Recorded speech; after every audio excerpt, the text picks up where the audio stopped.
Aujourd'hui, j'ai le plaisir de recevoir Johan. Tu as peut-être déjà fait sa connaissance dans l'épisode 62 du podcast, un épisode qui a marqué les esprits. Johan, à seulement 26 ans, incarne un éveil spirituel profond. Il voit la vie comme un jeu et maîtrise l'art de la loi de l'attraction. Moi je joue maintenant avec la vie, ça veut dire que je suis tellement sorti de la matrice entre guillemets. L'année dernière en Suisse, je disais ok, maintenant la vie, moi je veux qu'on m'invite à manger, je veux qu'on me paye des choses. Le jour même, on m'a offert un plein d'essence. Je suis arrivé au guichet en Suisse, elle m'a dit non, c'est bon, c'est pour moi aujourd'hui, je suis de bonne humeur. La manifestation est au cœur de sa vie, mais Johan ne te vend pas l'idée d'une route facile. Quand j'ai commencé la méditation, moi il y a 3 ans, je me suis dit bon, c'est bon, aussi moi je suis apaisé, mais pas du tout, c'est un travail monstrueux de même pas t'apaiser, de déconditionner et d'enlever toutes ces couches, de peler l'oignon, d'enlever tous ces filtres.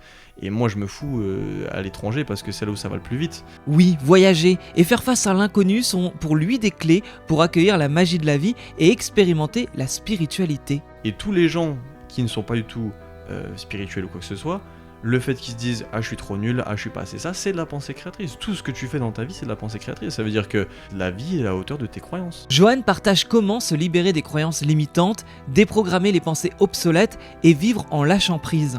J'ai appris très tôt qu'il n'y avait pas de sécurité de garantie dans la vie, tu vois. Tous les bails de mariage, de couple, de conditions en fait qu'on met genre un peu pour... Enfin moi quand j'entends les gens parler, c'est un peu... J'ai peur qu'ils me lâchent, j'ai peur qu'ils partent et tout. Et en fait, si un jour il part, t'as aucune garantie que tu sois marié, que tu sois paxé ou que tu sois depuis 10 ans avec lui ou elle.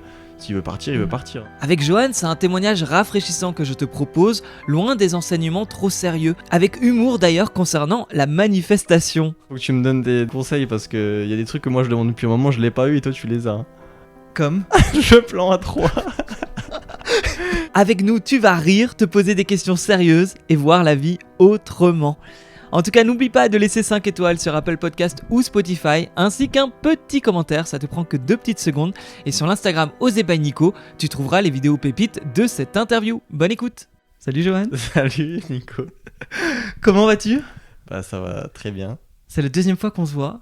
Yes. Je suis ravi de te retrouver dans cet épisode un peu particulier, parce qu'on va parler de ce qui s'est passé ces derniers temps. Ceux qui veulent retrouver le premier épisode, d'ailleurs, c'est l'épisode 62, où on a parlé de plein de choses sur toi, yes. sur comment est née ta spiritualité.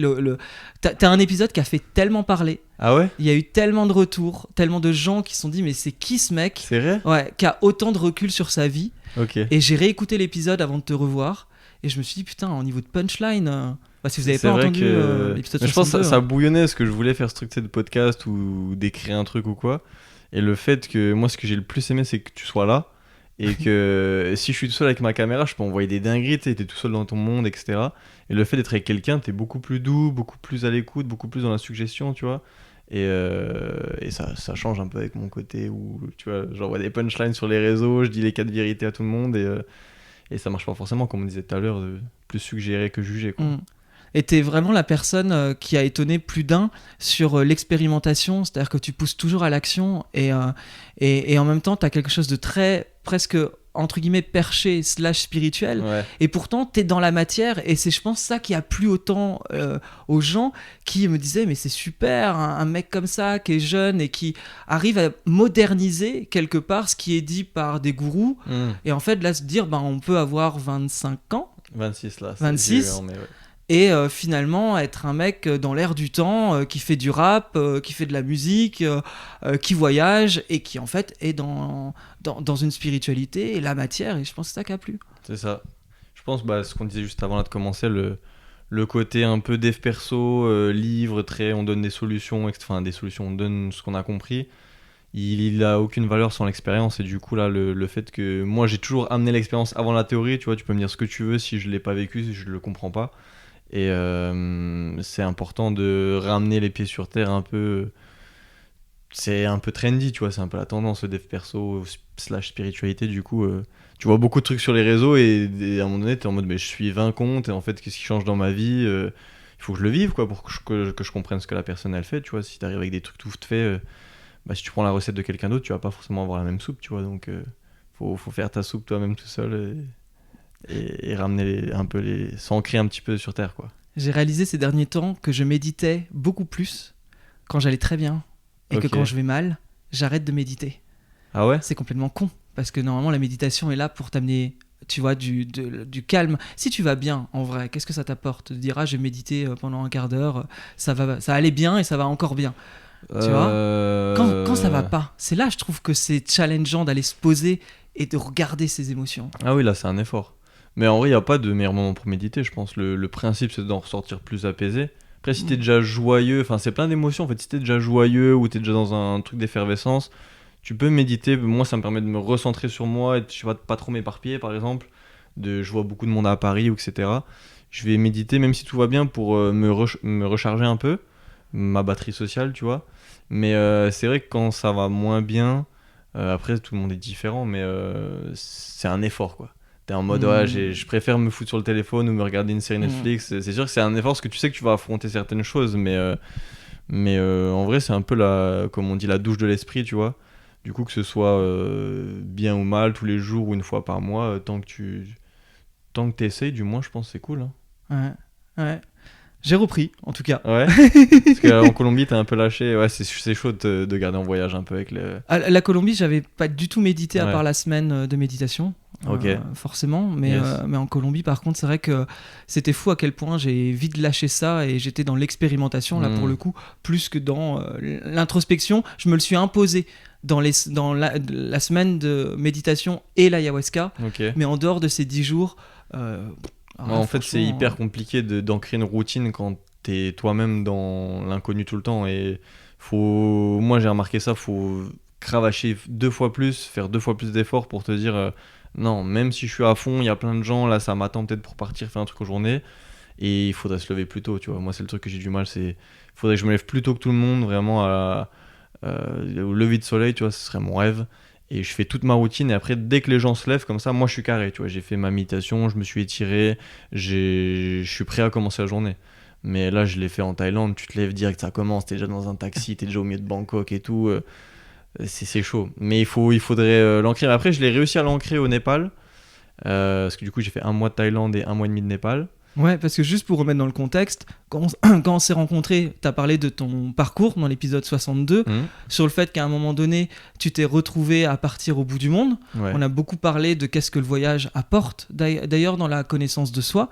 Tu t'es lancé sur les réseaux et en fait, ça a vachement cartonné au moment du Covid parce que tu partageais des choses plutôt simples et petit à petit, tu es arrivé à parler justement de spiritualité, en tout cas de choses qui étaient beaucoup plus tournées sur l'humour au début, moins après.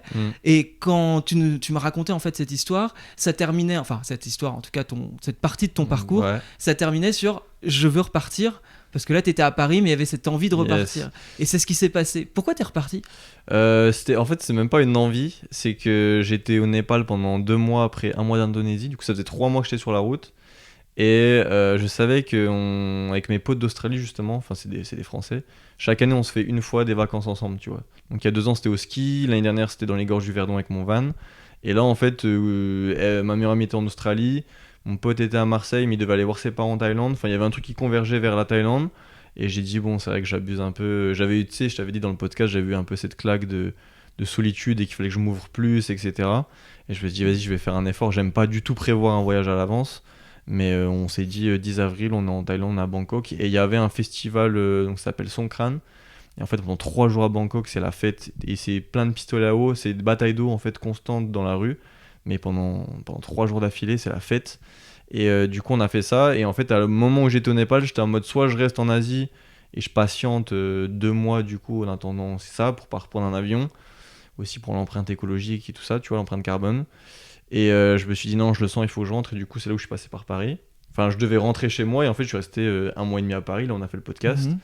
J'ai pu faire de la musique, j'étais chez mes potos et tout. Donc pour moi, j'étais encore un peu en voyage parce que je dormais sur mon matelas de camping chez eux, tu vois, à Paris par terre. Et il se passait plein de trucs, j'ai fait les cercles de rencontres, je suis sorti vraiment de ma zone de confort. Donc pour moi, j'étais encore en mode voyage. Et après, c'était en mode bon, bah je dois repartir. Je pense que si je m'étais écouté, je l'aurais pas forcément fait, mais je l'ai un peu fait aussi par effort et puis pour faire un geste véreux pour partir avec mes potes et tout ça. Et ça m'a ouvert plein de choses. Mon frère était en Inde, il nous a rejoints, tu vois. Qu'on était 7 en Thaïlande. Et moi, je savais que vu que Vipassana, tu sais, la retraite spirituelle, c'est plus simple en Asie, je savais que je repasserais par le Népal pour refaire une retraite. Ah, t'avais envie de refaire c'était sûr, parce que c'est l'occasion. Puis la mienne, elle était en février, du coup, là, ça faisait déjà 3 mois après. Donc en 3 mois, mais surtout dans des capitales comme Paris et Bangkok, t'as le temps de engranger des filtres, des conditionnements, du coup il faut t'en redébarrasser, puis continuer le processus. Et du coup j'étais en mode, j'avais eu l'intuition, je vais en Thaïlande, mais après je sais que je repasse par le Népal, du coup c'est pour ça que j'étais rentré à Paris. Et voilà, du coup là ça a fait 1 mois de Thaïlande, et j'ai eu un problème avec mon vol, je suis pas rentré du coup. Après j'ai rencontré une femme, etc. Du coup ça fait 1 mois et demi de Népal. Du coup là ça fait un bon 2 mois et demi. Donc pour moi je vais dire que là je sors de novembre, je suis parti en novembre, je sors de 6 mois de voyage, quoi, je vais dire.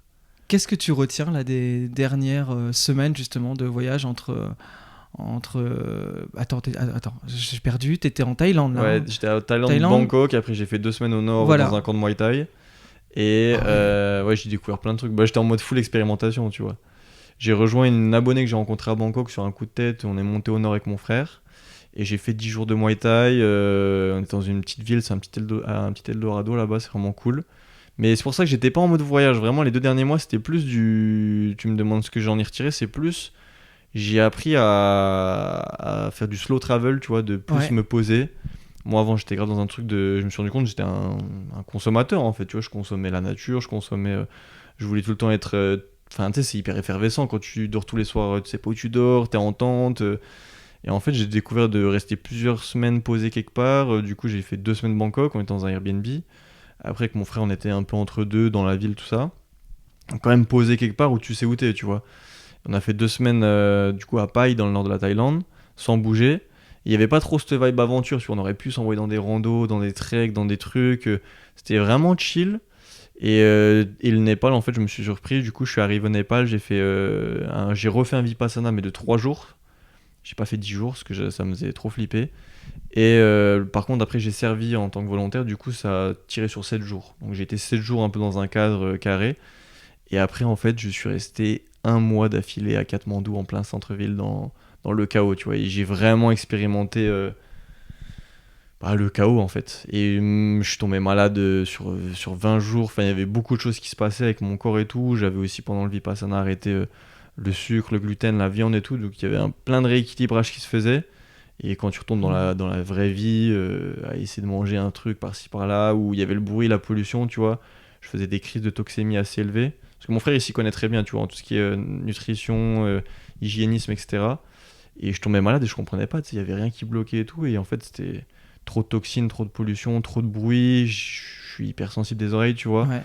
Et j'ai découvert vraiment que jour après jour, en fait, je me suis fait ma routine. Et là, ce que tu vois, j'avais du mal, comme toi en Colombie, à me créer un environnement chaque jour dans l'inconnu. Bah, j'ai réussi à me le créer à l'étranger, avec cette vibe de tu peux rencontrer des gens à tout moment. C'est vraiment plus simple de rencontrer des gens. J'étais dans le quartier touristique, donc il y avait quand même pas mal d'occidentaux. Et par contre, en vrai, pas du tout. Je suis resté 20 jours tout seul. Tous les jours, je faisais ma... T'avais un objectif ? Tu Non. sais, quand on part en voyage, on peut avoir une envie, alors soit de très touristique, soit de faire la fête. C'est Audrey que j'ai rencontré, une abonnée, pareil, Instagram, que j'ai rencontré en Colombie, qui me disait, le voyage, ça dépend juste de ce que tu as envie. Il n'y a pas de voyage parfait. Il y a ceux qui vont au bout du monde parce qu'ils auront l'alcool pas cher et ils vont sortir tous les soirs. Il y a ceux qui veulent faire du slow travel pour justement vivre le pays comme vivrait un local. Il y a ceux où c'est randonnée, plage, visite, et en fait c'est très touristique. Toi, t'avais un objectif dans ce voyage ? Non, parce que du coup, en fait, c'est pour ça que pour moi, c'était pas du voyage. C'est que en Thaïlande, j'y allais 10 jours avec des potes. Après, ils rentraient en France. Et du coup, j'avais 1 mois de visa gratuit, donc je suis resté. Donc, j'ai découvert le Muay Thai. J'ai rencontré une personne là-bas aussi. J'ai appris aussi tout le processus de non-sexualisation dans lequel j'étais déjà avec une femme et tout. Du coup, j'étais dans le truc d'amitié fille-garçon, tu vois. Donc, je me suis fait une amie en Thaïlande, qu'il faut que je revoie à Paris là dans les prochains jours d'ailleurs. Il y a eu tout le truc aussi. Moi, j'ai revoyé mon frère après 6 mois sans le voir, parce que il y a eu une grosse histoire l'été dernier où on a eu la même copine. Enfin, ma copine m'a quitté pour se mettre avec mon frère. Donc ça... Je vais t'inviter dans Ça commence aujourd'hui avec Faustine. Mais carrément. Parler de tes histoires. Son émission là. Oui. Tu la connais, mais mec, je lui ai envoyé un DM. J'y travaille. C'est vrai. Mais tu Mais mec, rigoles ou t'es un quoi? fou. Mais j'ai vu sur ton Insta que tu travailles là-dedans, mais je connais pas, moi, de ça, je regarde pas la télé ou Mais les oui. émissions radio. Et oui, là c'est la pause. Faustine, j'ai envoyé un message en mode, mais vous invitez des youtubeurs et tout, j'ai trop de trucs à raconter, moi, les gars, genre, vous êtes fous, quoi. Ah mais t'es dingue. Si vous voulez, Trop ma rire. copine est partie avec mon frère, si vous voulez.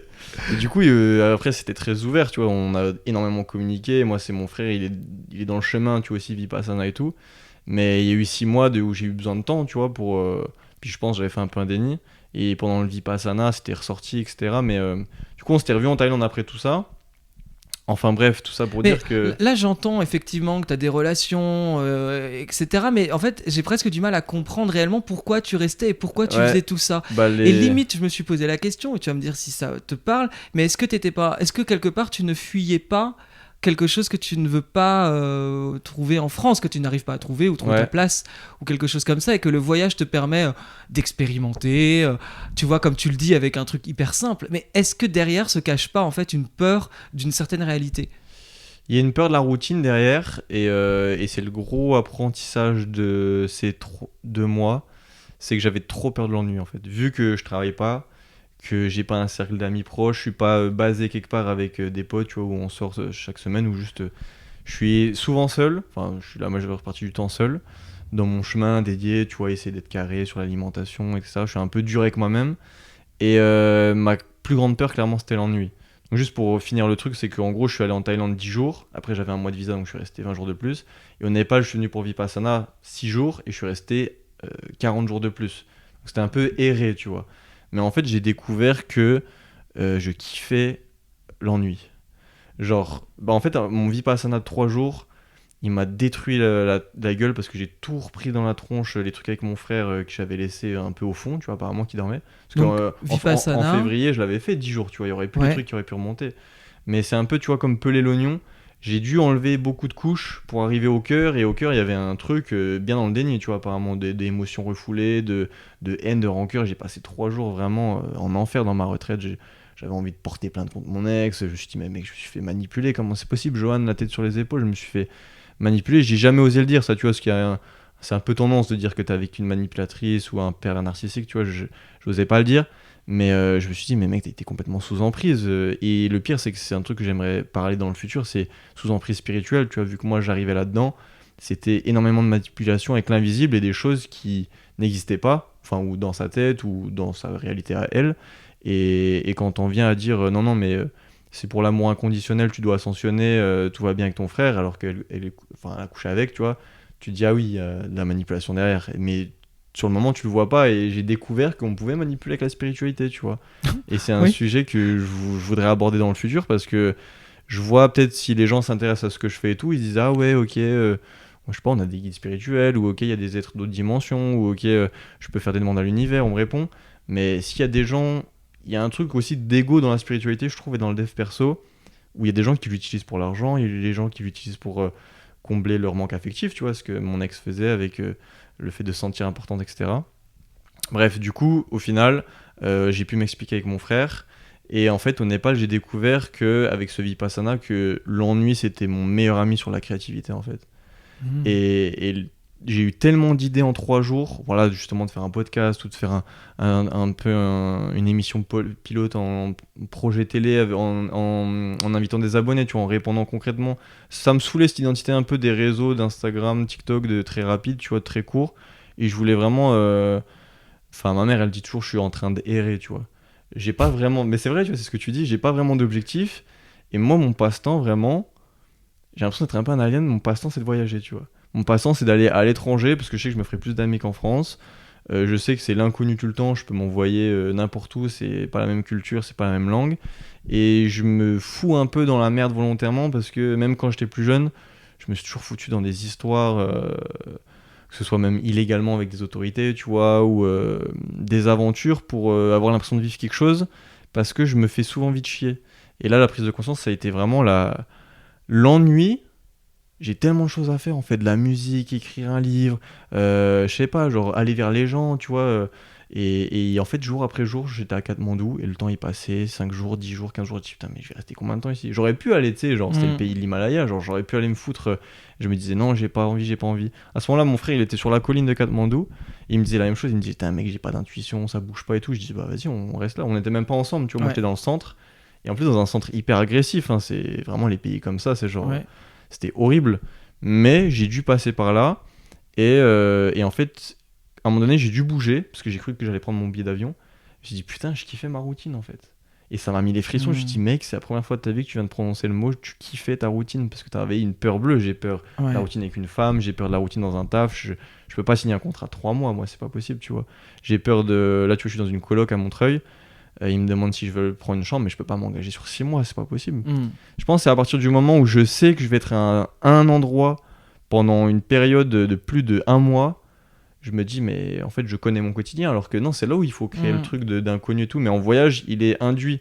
C'est pour ça, c'est pour ta question, je pense. Exactement, et tu viens d'y répondre quelque part. Me foutre dans la routine à l'étranger, c'est mon middle path, tu vois, c'est mon équilibre pour me dire pour l'instant c'est comme ça, mais là tu vois je me pose la question si je pourrais rester un certain temps à Paris ou chez moi, etc. Et il y a ce gros truc où j'ai eu la prise de conscience aussi après de me dire ça me saoule ce truc de je dois rentrer, tu vois. Quand je suis en voyage, c'est genre tu rentres quand, tu repars quand. Ça me saoule trop d'être enraciné quelque part, alors que non, je suis juste né à Besançon, tu vois. Genre, ma mère elle a un terrain, il y a mon van sur le terrain, mais pourquoi j'irais me foutre là-bas? Je peux vivre. Tu vois, l'année dernière, je suis allé visiter Grenoble pendant 1 mois. Je me suis dit peut-être je vais m'installer à Grenoble, tu vois. Bon, j'ai pas mis 2 semaines, je suis parti en sac à dos. Il y a quand même quelque chose que j'ai envie de te demander, parce que même je pense que les gens qui nous écoutent se posent la question, c'est que tu dis je gère, tu vois, je vais où je veux, il y a plein de gens qui quelque part aimeraient peut-être avoir cette facilité-là, mais en fait financièrement tu fais comment? En fait, financièrement, je me limite pas. C'est compliqué cette question parce que c'est que du spirituel. Là, en fait, c'est financièrement, j'ai confiance en fait. Il faut bien que tu vives. Ben, en fait, c'est plus facile pour moi parce que du coup, en fait, quand t'es safe, c'est pas tes guides qui payent. Mais mec, tu rigoles, mais en Suisse, mec, parce que moi, je joue maintenant avec la vie. Ça veut dire que je suis tellement sorti de la matrice entre guillemets que je vois que plus j'expérimente. L'année dernière en Suisse, je disais ok, maintenant la vie, moi je veux qu'on m'invite à manger, je veux qu'on me paye des choses. Le jour même, on m'a offert un plein d'essence. Est-ce qu'on t'a déjà offert un plein d'essence? Je suis arrivé au guichet en Suisse, elle m'a dit non, c'est bon, c'est pour moi aujourd'hui, je suis de bonne humeur. 70 balles, 70 francs suisses, je dis mais comment ça? Le soir même, j'étais sur une place, comme ça je suis allé méditer dans une église. Il y a une personne qui passe comme ça et elle me dit oh ma fille elle vous connaît des réseaux et tout, elle m'a montré un TikTok de vous hier, vous voulez passer à ma maison manger tout, je suis allé manger un curry, un dal avec des gens. Et là les gens ils vont se dire oui mais t'es connu, c'est facile, tu vois, t'as des choses on te reconnaît. En fait je faisais ça même en Australie avant que j'aille les réseaux. J'ai demandé des trucs de fou. Mais mec, mais t'imagines même pas la pensée créatrice, genre enfin avec tout. Ouais, bah, pour le coup, je l'ai expérimenté. Alors, j'oublie pas, parce que j'ai quand même d'autres questions à ce sujet-là, tu vois. Je l'ai expérimenté. Tu avais écouté le podcast. J'ai écouté, mais tu t'as vu comment c'est fou. J'ai été très étonné. Faut que tu me donnes des conseils, parce qu'il y a des trucs que moi je demande depuis un moment, je l'ai pas eu, et toi tu les as. Comme le plan à 3. Mec, moi je suis un malade. Ça fait 2 ans je demande ça, mais j'écris et tout, hein. Et je me dis, mais les gars, qu'est-ce que vous branlez là? Ouais, ça fait. Moi, je demande un truc, je l'ai le soir même. Genre, je t'avais raconté l'anecdote où j'avais dormi chez mes meilleurs amis. Ouais, à Paris. Où tu sais et même là, chez qui je dors, ça s'est fait encore un truc pareil comme ça. Un truc au pif. Mais du coup, tu disais, pardon. J'ai envie de donner un petit. Un petit détail là-dessus. C'est que. Lorsque j'ai eu cette proposition donc en Colombie où effectivement à un moment donné j'expérimentais à parler à voix haute, j'étais avec ma bière au bord de l'eau et je disais tiens ce soir j'aimerais passer une soirée fun, rigoler etc. Et effectivement je me retrouvais avec un anglais et on parlait des pop stars américaines et anglaises et c'est vrai que c'était drôle parce que c'était exactement ce que j'avais en tête et ce que j'avais demandé quelque part. Mais quand j'ai eu cette proposition atypique, moi j'ai jamais demandé un plan A3. J'ai demandé à l'univers de me surprendre, quitte à me titiller un petit peu sur peut-être ce que j'aurais besoin. Mais du coup, il t'a surpris. Oui, c'est exactement ce que t'avais demandé. Parce que je pense que là, il m'apportait, en fait, presque sur un plateau d'argent, mes plus grandes peurs, mes plus grands challenges, qui était pour moi me faire face à mon intimité en Colombie, puisque j'ai reconnecté à mon intimité, ma sexualité, etc., etc. Et que, en fait, c'est comme si la vie s'amusait de moi pour m'apporter aussi quand je le demandais. Ah bah tiens, surprends-moi. Bah oui. Là, on est dans le thème de la sexualité parce que tu dois reconnecter avec ça. En gros, la vie t'apporte l'épreuve que tu avais à affronter, quoi. Exactement. C'est pour ça que peut-être que toi, finalement, est-ce que tu as vraiment à aller expérimenter ça ? Enfin, tu peux peut-être le trouver beaucoup plus facilement. C'est pour ça que c'est drôle quand je dis ça à mes potes, c'est que c'est purement des demandes de plaisir personnel. Mais moi, je te dis, j'ai écrit des choses sur des caractères physiques de femmes. 2 jours après, j'ai la femme exactement comme je l'ai décrit si demain je demande une rousse, je rencontre une rousse dans une semaine, je t'envoie une photo avec elle. Genre, c'est tellement pointu que je te dis, si je demande, je suis dans l'abondance financière, univers infini, donne-moi une solution, là, il me faut des thunes. Mais c'est un truc un peu, je me rends compte, parce que quand je dois en parler aux gens, c'est dur, mais en fait, ma mère, tu vois, par exemple, à chaque fois qu'on allait à la station essence ou qu'elle payait des courses, elle disait à haute voix, comme ça devant un caissière, univers infini, ce montant me revient décuplé ou centuplé. Parce qu'au début, elle disait décuplé, puis ça revenait. Du coup, elle disait centuplé, je viens de payer 30 € de course, il revient x 300. Et en fait, les gens ils vont dire, mais ça tombe pas du ciel l'argent. Bah non, ça tombe pas du ciel parce que tu vas avoir un virement et il faut faire attention parce que s'il faut, bah effectivement, ton grand-père va mourir et tu vas avoir un héritage. Du coup, dans ta formulation, il faut que tu dises, je reçois de l'argent, mais mes proches restent safe, ou je sais pas, tu peux avoir une merde avec un accident de voiture et en fait t'as été indemnisé pour 3 ans parce que ta cheville elle est en vrac. Faut faire gaffe, hein, tu vois, moi j'ai fait des demandes où du coup, t'as ce que tu voulais, tu te dis, ah ouais, j'ai pas précisé le côté bienveillant, tu vois, le côté épanouissant. Mais en fait, moi j'ai toujours eu la foi, donc forcément c'est plus simple quand t'as de l'argent sur ton compte de dire, bon, je suis dans l'abondance, parce que t'y crois, parce que tu le vois, mais plus tu vois, plus t'y crois, plus tu crois, plus tu le vois. Mais après, moi, j'ai commencé à 0 à 18 ans. Hein. J'ai de l'argent de mes grands-parents qui, quand ils m'avaient mis, je crois, quelques milliers sur un compte, j'ai jamais touché. La pension alimentaire de mon père, que je connais pas, j'ai jamais touché de ma vie. C'est pour ça, les gens, ils vont peut-être dire, ah, t'es safe ou il y a papa, maman derrière. J'ai 26 ans, j'ai même pas de RSA. Genre, Et t'as un peu d'argent de côté ? Ouais, moi, j'ai un peu d'argent de côté. Mais par contre. Que t'avais gagné en travaillant ? Ouais, j'ai travaillé depuis 18 ans, depuis 16 ans même, je travaille l'été. Mais par contre, j'ai travaillé 3 ans de ma vie et ça fait 5 ans que je voyage. Genre. Et les gens, quand ils vont me demander comment tu fais, mais bien sûr que quand t'es à Paris, à Lyon, à Grenoble ou à Biarritz, c'est impossible de vivre comme ça parce que t'as 600 balles de loyer. Mais c'est pour ça que là, si je veux me foutre dans une coloc à Montreuil, je leur dis, les gars, je suis pas sûr de prendre la chambre parce que c'est me foutre dans la matrice volontairement, dans la merde. Parce que je le vois bien, mais une pinte, c'est 5 balles. Un repas, tu vas au resto, c'est 20 balles, une salade niçoise. Là, ça fait 6 mois que je voyage dans des pays pauvres où je vis avec 20 € par jour, tu vois. C'est intéressant de le dire quand même parce que j'ai rencontré beaucoup de personnes qui voyageaient et même souvent les gens me disaient mais on n'a pas le même mode de vie que toi. C'est-à-dire que moi honnêtement je voyage en me faisant kiffer, donc c'est des hôtels avec piscine, j'aime pas les dortoirs, j'aime bien la clim, enfin en Colombie et c'est vrai que des personnes que j'ai rencontrées m'ont dit on ne vit pas le même voyage quelque part parce que tes choix sont quand même vachement sur le confort, je veux dire, même t'as pas le même âge aussi, c'est normal. J'ai pas le même âge, je travaille, quand je pars c'est pas je pars 40 jours, donc je pars pas non plus pendant 6 mois. T'as envie de te mettre bien, c'est normal. Voilà, mais c'est intéressant déjà de le voir. Mais je veux quand même revenir sur ce que t'as dit sur la pensée créatrice, parce que tu vois, sur le fait de dire je veux une femme rousse et elle arrive, David Laroche qui est très cartésien, qui est sur les neurosciences, c'est pas le mec très spirituel. Hein. Okay. J'étais à son séminaire à Bruxelles, il dégomme un peu le dev perso et la spiritualité d'ailleurs. Hein. Okay. Sa femme l'est un peu plus, lui moins. Mais il expliquait en conseil, donc venant d'un mec cartésien, neurosciences, etc., qu'il avait écrit, et c'était le conseil qu'il donnait aux célibataires, il avait écrit à quoi ressemblerait sa femme, dans les détails, et qu'il avait été même plus loin, et ça c'était hyper intéressant, il s'était décrit quel homme devait-il devenir pour avoir cette femme-là. Et ça j'ai trouvé très puissant, parce que ça montrait bien que tu dois aussi évoluer pour obtenir ce que tu veux. Bien sûr. Et il disait aujourd'hui, j'ai exactement la femme que j'avais indiquée. Et ils disent qu'ils avaient retrouvé la lettre quelques semaines, j'ai pas le détail, mais en tout cas qu'ils l'avaient relue ensemble et qu'ils s'étaient trouvés bêtes face à tant de précision, ce qui avait été marqué avant qu'ils se rencontrent et la demande que David avait fait à l'époque où il croyait davantage au livre Le Secret. Qui aujourd'hui encore une fois il le démonte et il pense qu'il y a des choses bonnes à prendre dedans, mais que voilà. Mais ça rejoint quelque part ce que tu dis, et je me dis il y a tellement de gens qui en parlent, c'est que quelque part, même si moi je ne l'explique pas, à quel point ça fonctionne un peu. Tu Mais vois. en fait, c'est un phénomène tout simple que c'est une loi de la nature. Ça veut dire que tu y crois ou pas, c'est pareil. C'est genre les vibrations, l'attraction, c'est exactement comme la gravité. Genre que tu y crois ou pas, ça marche pareil en fait. Et David Laroche, qu'il soit cartésien ou que moi je sois spirituel à faire des trucs avec des tambours chamaniques, ou le musulman qui prie Allah, ou le chrétien qui va devant Jésus et qui dit je veux la santé, c'est pareil.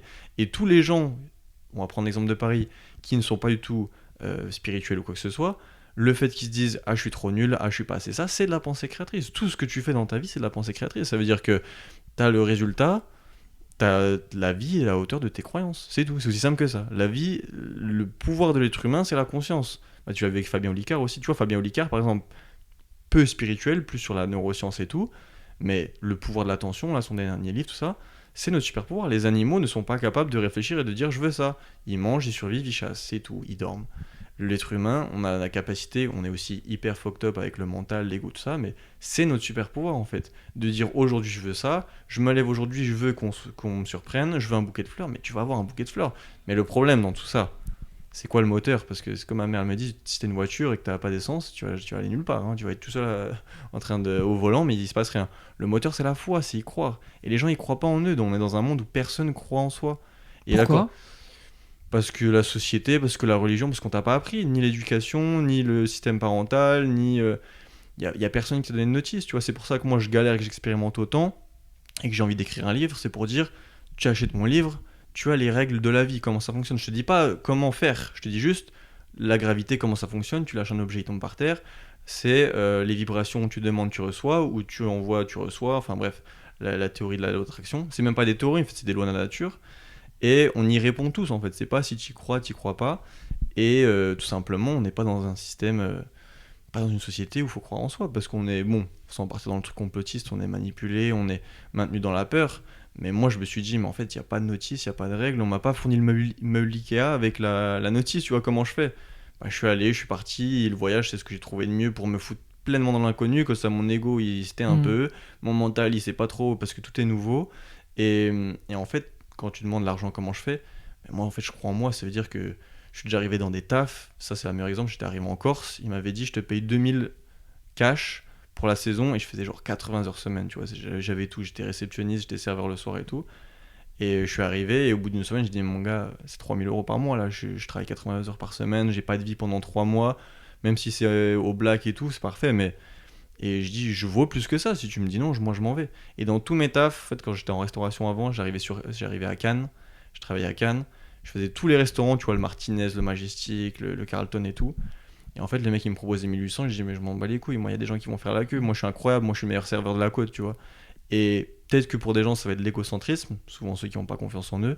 Mais moi, je me suis toujours dit, moi je vaux ça. Genre, ça veut dire, il n'y a pas un monde où j'arrive à Paris et je suis payé 2000 par mois. Genre, moi, je suis assez incroyable et assez évolué pour dire, je vais apporter une plus-value. Si je fais juste le taf comme un débilos, je suis derrière un bureau, juste je cherche des bières, ok.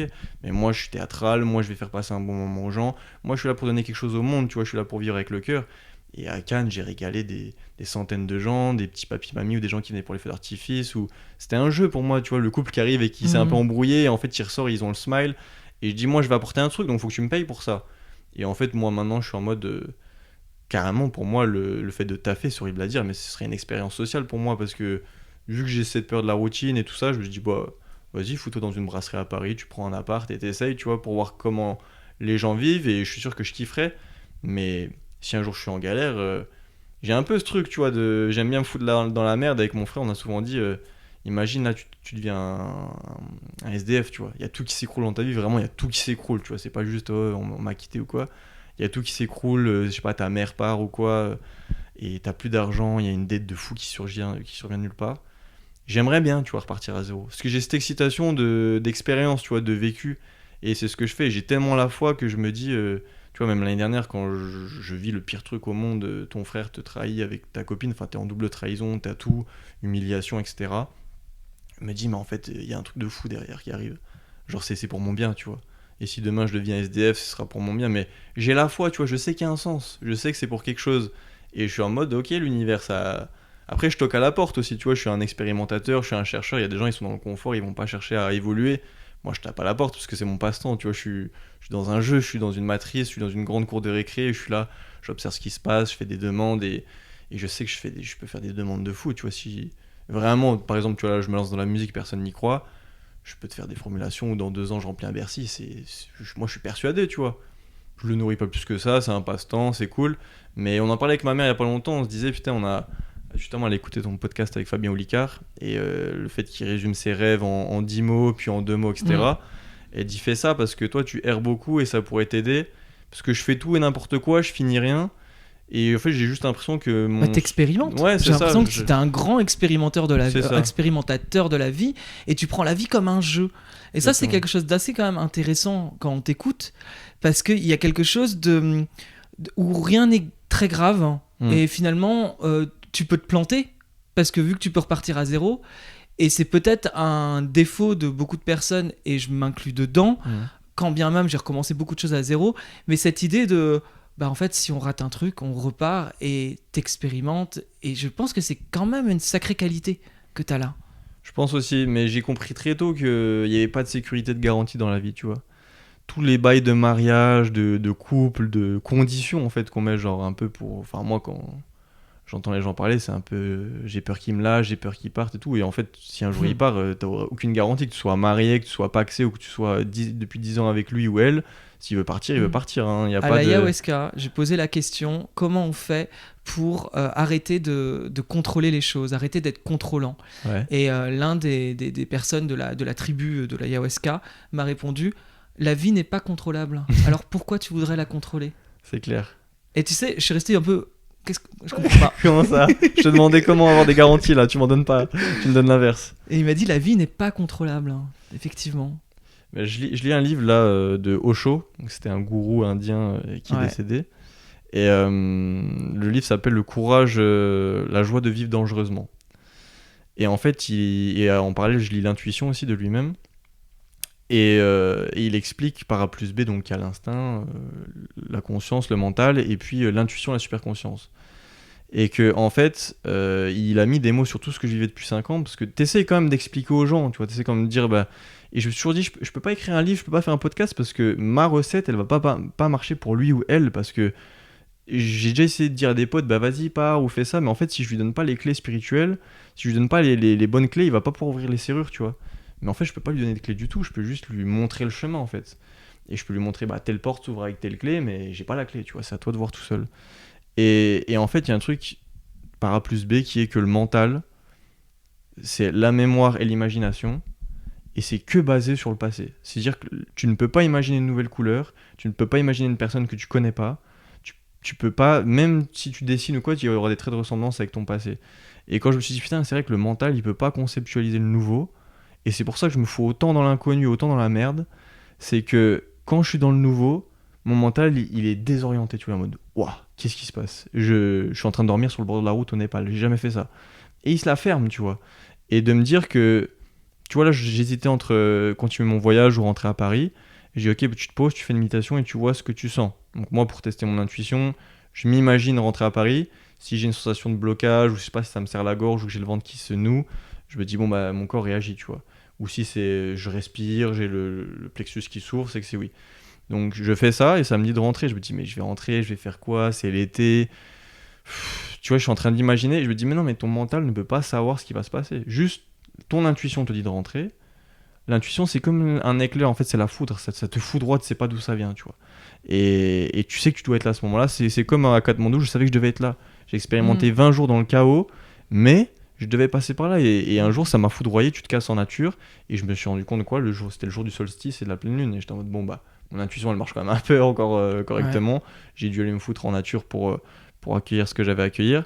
Mais les gens me posent beaucoup la question sur les réseaux, comment tu fais ? Ou tu sais, je mets une story, ah c'est où ? J'aimerais aller à Slack. Mais non, mais va à côté de chez toi en fait, va dans la rivière à côté de chez toi, va dans le champ à côté de chez toi. Et moi, ma recette ne va jamais marcher pour toi en fait. On a les mêmes ingrédients, la loi d'attraction, la vibration, la gravité, toutes ces théories la dimension dans laquelle on vit, l'incarnation sur Terre. Mais par contre, il faut que tu apprennes à cuisiner tes propres ingrédients toute seule. Parce que ma soupe, ma recette sera pas la même que la tienne. Et même si je donne 100 recettes à 100 personnes, il y aura un goût différent. Parce que lui, il a des influences, il a mis telle épice, etc. Et encore heureux qu'on est tous différents et qu'on expérimente la vie différemment. Mais je peux pas donner les clés avec les bonnes serrures. Je peux juste te montrer quelle porte. Et c'est ce que j'essaye de faire avec la pensée créatrice. Mais t'as vu dans quel monde on vit va dire aux gens de parler à voix haute ou de t'exprimer avec un arbre ou de dire mais ça marche, genre je peux même pas t'expliquer à quel point mais quand je l'ai fait en Colombie, je me sentais chelou, hein, parce que effectivement je l'ai fait à voix haute, et c'est vrai que t'es en train de dire alors l'univers, ce soir je te demande de passer une soirée comme ci et comme ça. J'étais avec ma bière, j'étais là, c'est quand même particulier, et je l'ai refait ce week-end.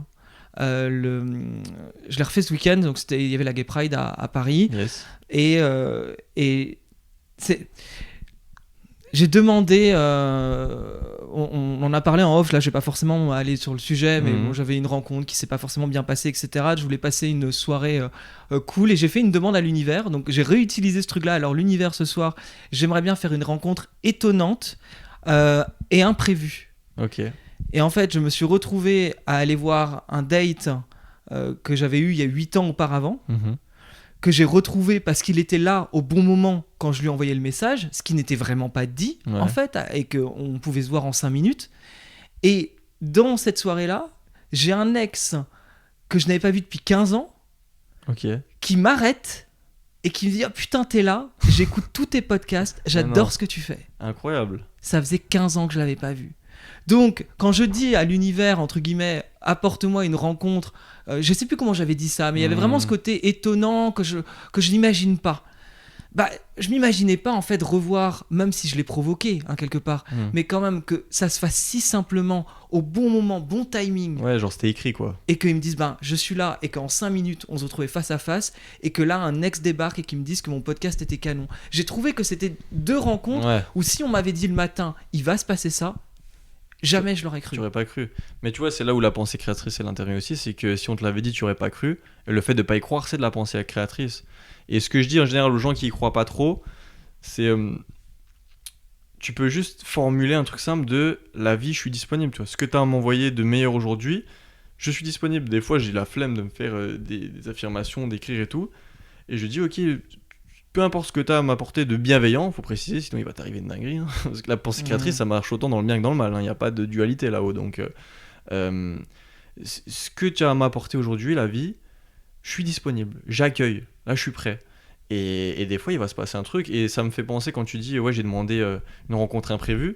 J'ai envie de dire, une rencontre, c'est toujours imprévu, parce que on a dans nos têtes encodé un programme qui est la vie, c'est safe, la vie, c'est des sécurités, on a un CDI, on a un logement, mais la vie, c'est l'opposé, et les gens ont oublié ce que c'est que la vie, qui est un mystère en fait.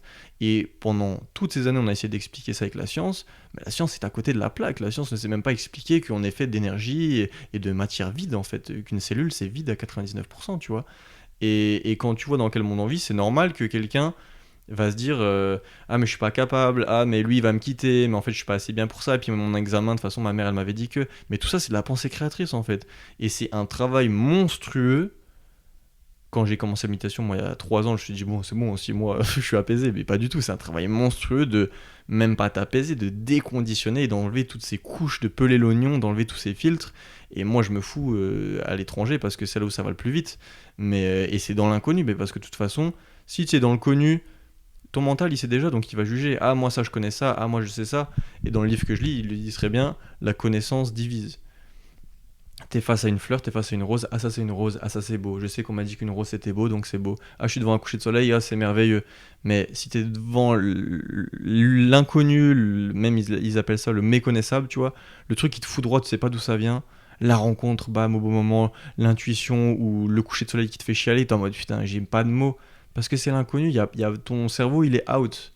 Et je trouve ça important de préciser qu'il faut d'abord déconstruire ce truc, même si le mental on s'en sert tous les jours, tu vois, on en a besoin, j'en ai besoin pour communiquer, pour marcher et tout, mais ton mental, il y a plein de fois où je me suis posé plein de questions, justement là ma rencontre avant de partir, etc.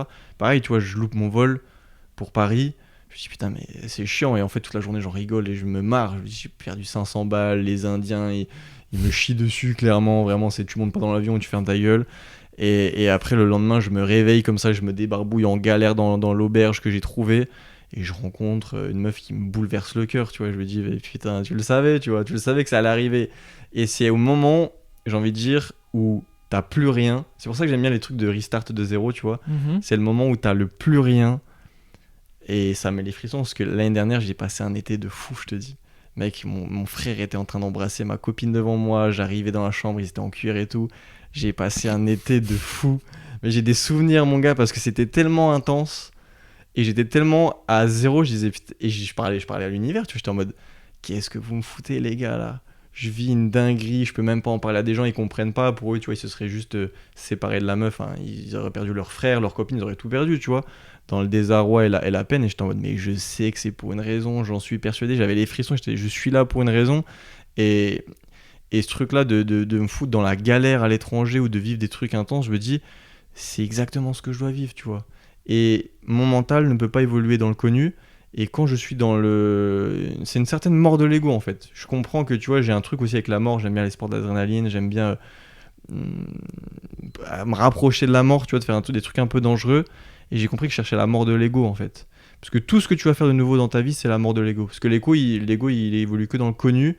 Et dans moi, je sais, lui, c'est comme ça. Il juge, il met des cases. Mais si tu arrives dans un truc nouveau qui a pas de cases, l'ego, il se tait, tu vois. Mais c'est pas pour fuir tes émotions négatives aussi à un moment donné, parce que quand il arrive des merdes comme tu dis, ouais. ou que t'as une trahison comme l'été dernier, est-ce qu'à un moment donné te convaincre qu'il y aura un cadeau quelque part derrière et que la vie t'apporte ça, parce que tu peux, enfin il y a une vraie forme de résilience, mais est-ce que derrière cette résilience très obtuse, hein, quand je t'entends parler, je me dis quand même, est-ce qu'il n'y a pas le truc de j'ai tellement pas envie de souffrir que je préfère presque utiliser la manipulation d'une certaine spiritualité pour me dire en fait c'est normal et mon frère a raison et mon ex a raison, tu vois ce que je veux dire? Bah, très bien, parfait. Le cadeau de cette épreuve, c'était d'accepter mes émotions. Tu vois, le cadeau de cette épreuve, c'était non, je pensais que c'était ok. Moi, je suis un peu dans une identité de combattant, tu vois, de guerrier, de l'inconnu, on m'envoie des épreuves, je surmonte tout, tu vois. Mais j'en étais conscient de cette identité. Puis quand t'es dans cette identité-là, vu que t'y crois, bah, la vie t'envoie des épreuves. Si t'es dans une identité de mec paisible, la vie t'envoie de la paix, tu vois. C'est la pensée créatrice. Et en fait, bah, quand ça a commencé à faire mal et que ma vraie nature est remontée et que je faisais le taf pour essayer d'affronter, en tout cas, bah, le cadeau derrière ça, c'était d'accepter mes émotions, de savoir mettre des limites, de comprendre que l'amour inconditionnel, c'est avec soi avant tout, c'est pas avec les autres, que si on te manque de respect, t'as le droit de dire non, t'as le droit que accepter, c'est pas forcément dire oui à tout, on peut être en désaccord, mais c'est lâcher prise, enfin tout ça. Et je pense qu'il y avait un gros truc de sensibilité que j'ai découvert récemment, hein. Moi, j'accepte de pleurer et tout. C'était mon voyage à La Réunion l'année dernière où je suis parti pour ça. J'ai dit, je pars sans téléphone. Mon gars, t'es face à toi-même avec ton cœur et puis ton intuition, hein. Y a pas de... Et j'ai vécu un mois de fou dans les montagnes à La Réunion. Mais j'ai osé pleurer en vidéo, des trucs... c'est récent, tu vois, j'ai quand même 26 ans. Et là, c'était le cadeau du... t'as le droit d'avoir des émotions négatives, t'as le droit d'être en colère, t'as le droit d'insulter... Enfin, pas d'insulter, mais... T'as le droit de t'exprimer, en fait. Et quand je le vois maintenant... c'est un putain de cadeau, tu vois. C'est comme ma première rupture à 20 ans où ça m'a foudroyé, je suis parti en Australie. Mais heureusement que je me suis séparé de cette personne, heureusement qu'il s'est passé des dingueries, heureusement que j'ai été autant trahi dans ma vie, heureusement que mon frère m'a mis autant de couteaux dans le cœur, tu vois. C'est genre un cadeau que j'ai pu accepter mes émotions et j'ai découvert ça. C'est Natacha Calestrémé qui parle de cadeau mal emballé. Ouais. Et j'aime bien cette expression, surtout que tu vois pas le cadeau tout de suite et qu'il y a plein de choses que tu ne vois pas et que tu peux mettre du temps d'ailleurs, hein, dans les épreuves. Même je pense que les gens qui nous écoutent, on peut pas dire que tu vois des réponses à tout le temps. Des fois ça peut prendre des années, je pense, pour réussir à comprendre où tu vas. Et alors je reparle de David Laroche, mais c'est vrai que j'étais à son séminaire il y a 2 semaines, donc il y a des choses qui me reviennent, mais il travaille beaucoup sur trouver les bénéfices dans une situation compliquée. Yes. Et c'est assez intéressant parce que ça permet quand même de déjà changer son point de vue. Et en fait, en changeant son point de vue, est-ce qu'on y voit un cadeau tout de suite? Peut-être pas, mais on y voit des bénéfices. Donc, il aime beaucoup remettre le fait que c'est les émotions qui changent notre perception, mais qu'en général, ce sont des faits. C'est des choses très basiques et qu'à côté de ça, nous, on se raconte une histoire. Ouais, c'est notre perception de l'événement. Ouais. Mais que souvent, le but, c'est peut-être pas... il prend souvent l'exemple du deuil. C'est pas de dire que le deuil, on y trouve un cadeau derrière un deuil et des bénéfices. Mais c'est peut-être juste aller déjà trouver qu'est-ce que nous libère ce deuil. Trouver un équilibre. Ça veut pas dire qu'on n'est pas triste et que ça va pas être dur, mais c'est juste de voir, c'est peut-être pas si noir que ça en a l'air. Peut-être qu'il y a aussi des choses positives. Il prenait l'exemple de son grand-père, me semble-t-il. En fait, comme il dit, son grand-père était très chiant. Et quand il est mort, il était triste, mais en fait, ça faisait du bien. Il y a un petit peu de soulagement. Un peu de soulagement, et c'est dur de le dire, de l'accepter. Mais c'est de voir que les choses sont pas toujours aussi noires ou blanches, et qu'en fait... il y a de la nuance. Il y a de la nuance, ouais. Ma mère a toujours dit, justement, quand mon grand-père est parti un peu tourmenté et tout ça, sur son lit d'hôpital, il y a eu le truc, ma grand-mère avait eu un traumatisme crânien, du coup on a été avec une grand-mère handicapée pendant 10 ans, tu vois, qui était plus la même personne, enfin, les ravages du cerveau, quoi. Et elle avait dit, quand elle est sortie de la chambre d'hôpital, peu importe ce qui se passe, maintenant je décide d'être heureuse, tu vois. Parce que, et c'est un peu ce que moi, elle me dit toujours, t'as soit le choix d'être heureux, soit d'être malheureux dans la vie. Peu importe ce qui se passe, que ce soit bien, positif, négatif, t'as le choix de le prendre bien ou de le prendre... Et moi, je suis quelqu'un de très négatif, tu vois, bon, ça se voit pas trop sur la vidéo, mais ça se voit pas. Non, mais mec, t'es fou, je suis super négatif. Moi, tout seul, c'est un calvaire dans ma tête, c'est 80% de négatif. Hein. Je suis hyper mental, en plus hyper sensible. Mais comment tu fais alors ? J'étais angoissé toute ma vie, moi. En fait, je fais le taf. J'ai pas le choix d'affronter le truc. Moi-même, je me dis, je suis pas tombé dans la drogue, franchement, c'est beau. Et mon frère aussi m'a dit, j'ai un peu peur des fois que tu tombes dedans parce que il y a trop de trucs à affronter, tu vois. J'ai l'impression d'être né avec 10 épreuves en plus que tout le monde, tu vois. Mais j'ai choisi le chemin de la paix, de la sobriété, et puis je fais le taf, tu vois. Si je suis anxieux, j'écris. Maintenant, je suis angoissé, je médite. Quand j'ai peur, j'ose, tu vois. Et c'est là où je vois une certaine forme de libération. Mais il y a eu ce truc, tu vois, où je juge beaucoup les gens qui sont un peu dans la victimisation. Je déteste ça. Parce qu'en fait, tu justifies tout sur l'extérieur. On en avait parlé un peu dans le podcast, tu vois, que je disais que les gens devaient un peu plus affronter la réalité, enfin la vraie vérité, et pas leur perception de j'ai trop de factures, et puis c'est dur la vie à Paris, et puis en fait, il faut de l'argent.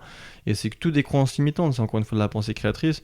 Et si même, bon là, j'ai pris le sujet extrême d'une rupture, mais en vrai, la plupart des gens, après une rupture, vont remettre la faute sur l'autre, vont dire mais c'est toujours pareil comme ça, dès que j'ouvre mon cœur, on me baise, et puis de toute façon, c'est toujours comme ça.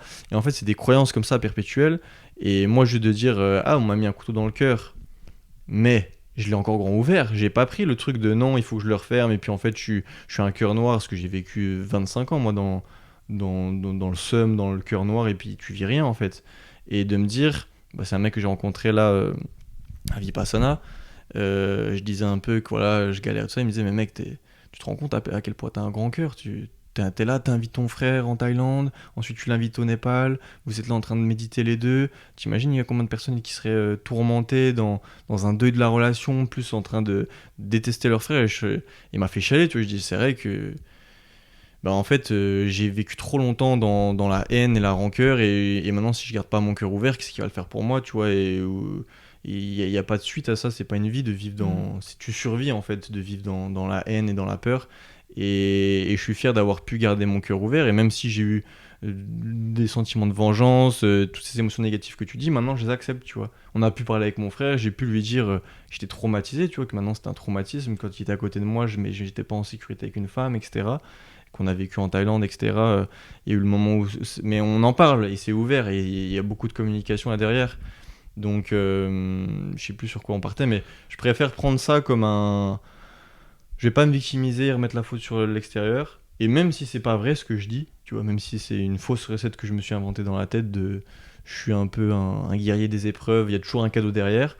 Le fait d'y croire, il m'arrive, tu vois, donc je m'en fous en fait dans un sens. Je voulais justement te relever par rapport à ça, parce que tu parlais vraiment de cette idée que en fait tu prends le contrôle, que tu décides, ce qui est que je trouve très juste en tout cas dans ce que tu dis.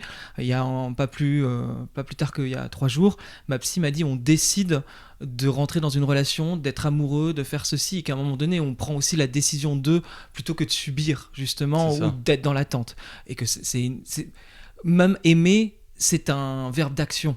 On décide de le faire. Enfin bref. C'était...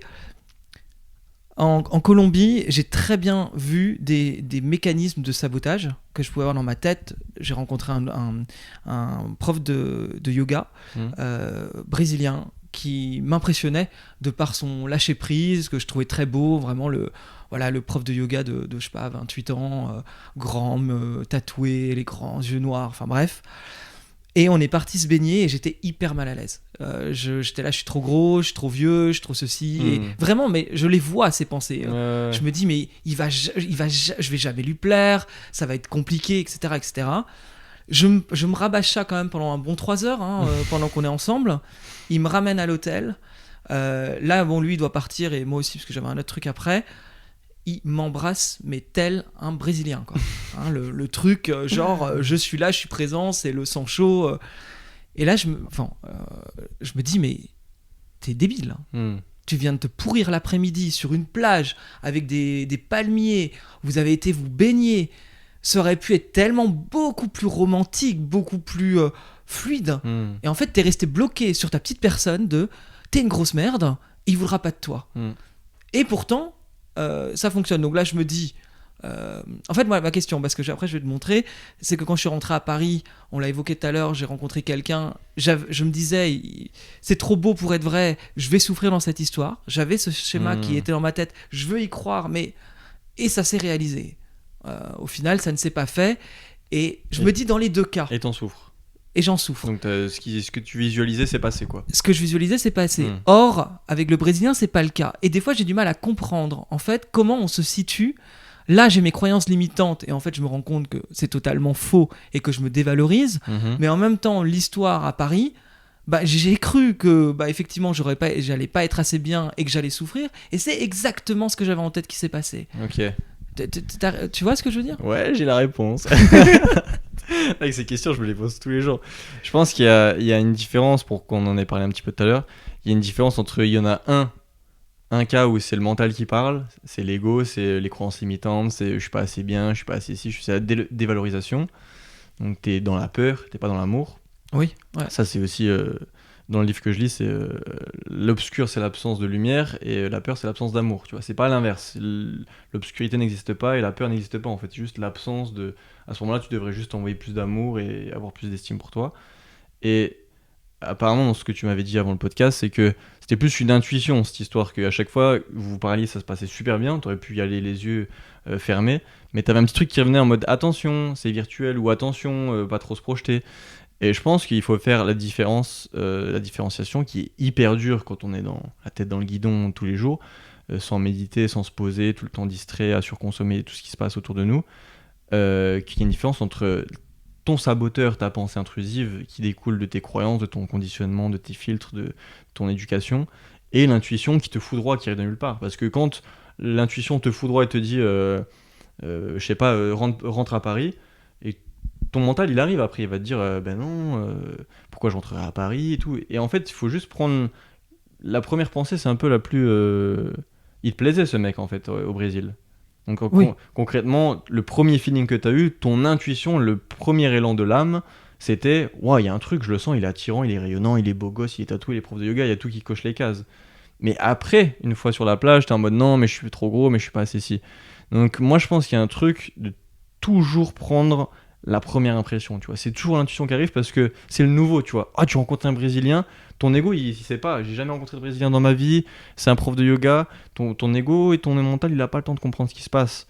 Et après, pendant la relation, l'intuition, elle peut revenir, etc. Ou dire à un moment donné, bah, c'est fini, ou là, c'est plus juste qu'on soit ensemble. Mais je pense que tu t'es plus laissé aller sur les émotions et les sentiments avec la personne de Paris, là.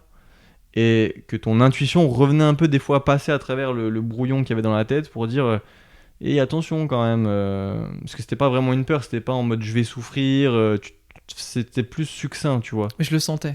Ouais, il y avait un truc, je le sentais. Il y a un truc de ressenti qui était pas du tout logique avec ce qui se passait parce que ça Exactement. se passait très bien. Voilà. Et dans ma tête il y avait un côté je vais souffrir, mais je le sentais fort, quoi. Et c'est Laurent Gounel dans l'épisode 68, on a beaucoup parlé d'intuition et il expliquait bien que l'intuition part du ventre et monte à la tête, alors que la peur part de la tête et descend dans le ventre. Exactement. Mais quelque part, c'est le même, C'est la même chose. C'est juste un chemin inverse, mais on revient sur un côté. La peur touche le ventre aussi. C'est juste, faut voir si ça vient de la tête ou en fait si l'intuition vient un peu du corps. Et Exactement. Il le disait d'ailleurs, c'est pas évident. Ah il non, y a pas un non. truc. Personne t'a appris à faire ça en plus. Il faut être hyper observateur de soi. Enfin, moi, je suis tout le temps alerte à ce que je ressens, mais si d'un coup j'ai une crispation au ventre, je viens de rencontrer quelqu'un, j'ai une crispation, j'ai eu aucune pensée intrusive, je me dis il y a un problème là où tu sais, je parlais beaucoup d'allergie au féminin dans mes vidéos parce que des fois j'ai mon corps qui répulse certaines personnes ou certaines situations. Ou je sais pas, j'ai beaucoup ça à Paris, t'arrives dans un bar et c'est très confiné, il y a beaucoup d'énergie, c'est pas aéré, j'ai direct un blocage et je sors. Mais j'ai pas eu le temps d'analyser. Par contre, si je suis posé quelque part, tout va bien, je suis sur mon canapé, d'un coup je me dis, tu sais, t'as un vieux scénario qui ressort d'une fois quelqu'un t'avait mal parlé ou une rupture, et là d'un coup t'as la sensation, t'as le ventre qui se ballonne, bah non, là mon ressenti découle de ma pensée. Mais si ton ressenti découle de rien du tout, c'est un ressenti, c'est parfait. Et je pense, comme tout à l'heure je disais, ce qui est difficile dans ce monde actuel, c'est que les gens sont pas à l'écoute de leur ressenti, tu vois. C'est hyper contradictoire, comme là tu viens de me le dire. Moi, quand j'étais dans ma giga épreuve l'été dernier, j'étais confronté, parce que j'étais dans le même woofing, on était dans un lieu de volontariat. Il y avait mon ex, mon frère et moi. Et mes potes, ils me disaient, mais barre-toi de là, mon gars, qu'est-ce que tu fais ? C'est invivable, tu les vois s'embrasser et tout. Et moi, mon ressenti, c'était je devais être là, tu vois. Et j'ai dû rester là parce que j'ai découvert tellement de trucs sur ma spiritualité, sur moi, que j'utilise maintenant en termes de guérison, de soins, etc. Et il y avait une sorte de... Il y avait un pissenlit dans le désert, tu vois. Il y avait un 1% de joie, mais il suffisait pour effacer les 99% de noirceur. Et par contre, quand j'étais dans mon van le soir en train de me dire, mais putain, mais gros, qu'est-ce qui se passe ? La meuf, elle fait ça, c'est pas correct. Là, je me sentais hyper mal, mais ça découlait de mon mental qui s'activait. Si j'y allais les yeux fermés, on peut dire, mais mec, c'est hyper contre-intuitif, qu'est-ce que tu fous là ? Casse-toi, il y a une personne qui te quitte pour ton frère, tu te barres. Non, je devais vivre l'épreuve. Et j'ai fait tellement face à l'épreuve, ça c'était le papy qui vivait là-bas, qui était un vieux sage un peu. Il m'a dit, t'as tellement fait face à l'épreuve que t'as gagné beaucoup plus que ce qu'elle t'avait réservé la vie en fait. Et je dis, oui, peut-être je me suis foutu un peu trop dans la merde, on va pas se mentir, mais j'ai tellement pas voulu être dans le déni, tellement affronter les choses, que j'ai été tellement récompensé au final, et j'ai bien fait d'écouter mon ressenti. Comme on pourrait dire, enfin ça m'arrive tout le temps ça, genre je suis à Katmandou, je suis dans le chaos, c'est full toxique de partout, et le poteau que j'ai rencontré là-bas qui méditait, il me dit mais mec, va en nature, qu'est-ce que tu fais, fais ton vipassana tout seul. J'ai dit mec, je dois rester là. Ma sensation c'est que je dois rester là, et mon frère il vivait pareil la même chose, et j'aurais pu dire je suis un aventurier, je fais du trek et tout, et je dis non, ça c'est mon identité, c'est les films que je me raconte, je dois rester là. Et maintenant, avec le recul, je peux te dire, ah oui, je devais rester là. J'ai dû comprendre ça. J'ai voulu partir. J'ai voulu prendre un avion. La vie a dit non. Tu dois, y a une meuf qui t'attend là, parce que tu dois comprendre ce que c'est qu'une relation homme-femme sans sexualité. Et j'ai pu vivre ça, m'exprimer avec une personne. Moi, j'ai toujours été rejeté dans ma sensibilité, tu vois. Ça veut dire, je me confie à une femme, elle prend peur, tu vois. Du coup, j'ai arrêté de le faire. Et là, j'ai pu le faire. Et que la personne était une personne empathique, on dirait. Et qui était aussi... c'est pareil, tu vois, plus tu t'élèves et plus tu rencontres des personnes qui sont dans les mêmes blessures ou qui sont dans les mêmes chemins. Du coup, elle était aussi comme moi à trop réfléchir, à être dépassée par ses émotions. Elle a pu me comprendre et j'ai pu me dire, maintenant je rencontre quelqu'un, je suis moi-même, il n'y a plus de question de je suis trop sensible ou ça va lui faire peur et tout. Et il y a cette notion un peu de destin, de c'était écrit, mais c'était pas écrit, je l'ai juste dans le moment, j'ai affronté l'épreuve qui se présentait. Mais tu peux toujours la refuser, l'épreuve, hein. Ça c'est un truc que je dis souvent. Si t'as pas envie de vivre le truc, t'es pas prêt, tu la prends pas, hein. Tu dis non, je me casse, ou tu te mets en déni, ou tu l'affrontes pas. Mais il faut être très alerte à ses ressentis parce que des fois c'est c'est irraisonnable en fait. C'est une notion dans le livre là que je lis aussi, c'est la raison, c'est le mental, mais moi je fais des trucs illogiques de fou dans ma vie, tu vois. Et les gens ils vont me dire mais comment tu fais et tout, mais je peux même pas te donner une structure, un chemin, une pyramide. C'est illogique, je fais juste ce que je ressens dans l'instant. Et des fois, dans l'instant, 10 minutes après, ça n'existe plus. Genre, je dois partir là ou je dois aller là. En fait, il y a une rencontre, ou en fait, il y a ça, ou il y a un ressenti. Et je suis hyper alerte en permanence à mes ressentis. Et j'essaye de faire la distinction entre mental et intuition. Mais je me dis maintenant, c'est hyper simple. Si ça vient du passé, genre, tu peux pas aller là-bas parce que tu te souviens, t'aimes pas quand c'est comme ça. Non, c'est du passé. Si c'est un truc qui me foudroie, va là-bas. Ok, bah c'est nouveau, mon mental se tait, tu vois. Hyper intéressant ça. Je pense que c'est un truc que je mettrais en pratique. Ouais. Je pense que je le fais naturellement, mais là en t'écoutant le dire, je me dis ouais, ça me parle Ces deux bien. livres, ils sont incroyables parce que ça met des mots sur moi, ce que j'ai expérimenté, que j'essaie de transmettre dans mes vidéos, mais tu vois, c'est hyper éphémère une vidéo et tout, puis même tu vis tellement de choses que ta mémoire oublie aussi, puis elle garde que le positif, c'est hyper traître, enfin c'est l'ego, quoi, c'est le mental, c'est hyper traître. Et le fait de mettre des mots sur ce que c'est que l'intuition, vraiment ça s'appelle l'intuition de Osho, O-S-H-O. Ouais. Et le mec met des mots et te parle de méconnaissable, de cet éclair qui vient de nulle part. Et je me suis dit, mais c'est vrai que la plupart des choses que j'ai fait dans ma vie, c'était irraisonné. Ma mère est partie avec 2 enfants à charge dans le sud avec une C3. On a tout vendu et c'était la meilleure décision au monde qu'on ait pu faire. Et tu te dis, mais n'importe qui lui a dit, mais qu'est-ce que tu fais? T'as 2 enfants, t'es seul, t'es une mère célibataire. Fais pas ça. Et n'importe qui pourrait te dire, pars pas à l'étranger, t'as pas d'argent et tout. Mais qu'est-ce que t'en sais que t'as pas le job de tes rêves qui t'attend sur une île avec un volontariat, avec des chèvres et puis des lamas, tu vois? Parce que c'est dans le nouveau qui t'attend. Tu peux pas aller voir dans le nouveau, en fait, ça n'existe pas la projection, tu vois, du. Sauf peut-être dans les trucs de médiumnité, de rêves prémonitoires et tout, ça c'est encore un autre délire. Mais au stade où on en est tous, je pense, faut juste faire confiance à la vie et sauter dans le vide en vrai. Là, comment tu te sens aujourd'hui? C'est quoi tes envies futures? Là, je t'avais dit dans le dernier podcast que je voulais un peu plus me refoutre dans la matrice, peut-être écrire Ouais. un livre, faire des podcasts et tout. Et t'as continué à errer. Ouais. Mais en fait, j'accumule tellement de vécu que là, moi, ça. En fait, tu vois, j'ai pas vraiment voyagé. J'ai pas été dans l'inconnu de fou à dormir dehors, machin. J'étais dans une routine. Mais j'ai tellement appris parce que c'était mon épreuve. J'aimais pas la routine, j'avais peur de ça, j'avais peur de m'engager quelque part et tout.